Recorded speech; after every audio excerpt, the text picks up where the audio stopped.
America Iran में उलझा है।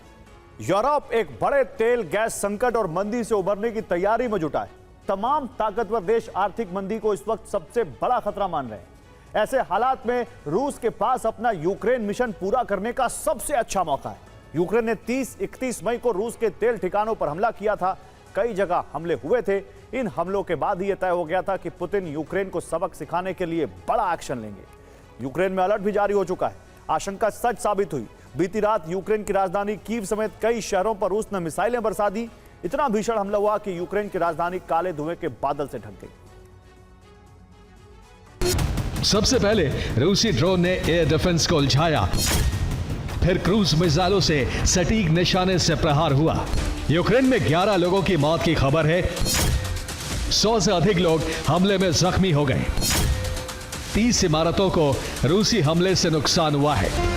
यूक्रेन पर 500 से अधिक ड्रोन से हमला किया गया, 50 से अधिक मिसाइलें दागी गई और 100 से अधिक लोकेशन को टारगेट किया गया।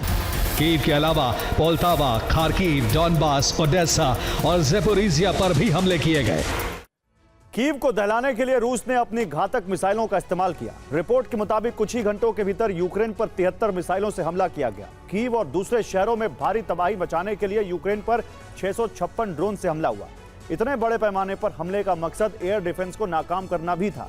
यूक्रेन पहले से अलर्ट था, लेकिन हमले की रफ्तार इतनी तेज थी कि यूक्रेन पूरी तरह से अपना बचाव नहीं कर सका और यूक्रेन में 38 जगहों पर धमाके हुए।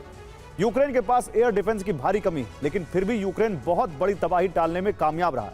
यूक्रेन का दावा है कि रूस के 602 ड्रोन हवा में नष्ट कर दिए गए।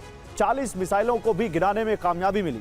हवा में ड्रोन और मिसाइलों में धमाकों के बाद 15 जगहों पर उनका मलबा गिरने से भी कुछ इमारतों को नुकसान हुआ है।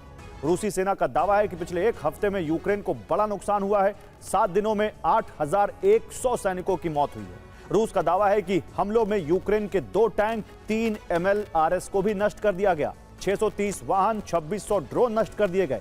55 आर्टिलरी वाहन नष्ट हो गए। निप्रोपेट्रोवस्क में भी रूस ने हमला किया। हमले में 6 लोगों की मौत हो गई, 36 जख्मी हो गए। निप्रो शहर को भी रूस ने निशाना बनाया। तो ज़ेपोरिजिया प्लांट में आग लगने की खबर आने के बाद रूस ने दावा किया है कि प्लांट पर यूक्रेन ने हमला किया। रूस का दावा है कि यूक्रेनी सेना ने प्लांट पर गोले दागे। यूक्रेन ने कई बार हमला किया। ड्रोन से भी ज़ेपोरिजिया प्लांट को निशाना बनाने की कोशिश की गई। हालांकि रिपोर्ट के मुताबिक गोलाबारी की वजह से ज़ेपोरिजिया प्लांट के कैंपस में सूखी घास में आग लगी है। हालांकि यह आग कूलिंग टावर के करीब ही है, लेकिन दावा यह भी है कि फिलहाल रेडिएशन का खतरा नहीं है। न्यूक्लियर प्लांट का कोर हिस्सा पूरी तरह सुरक्षित है। ज़ेपोरिजिया से रेडिएशन हुआ तो कई देशों में मुश्किल आ सकती है। रेडिएशन पोलैंड, स्लोवाकिया और हंगरी की तरफ फैल सकता है।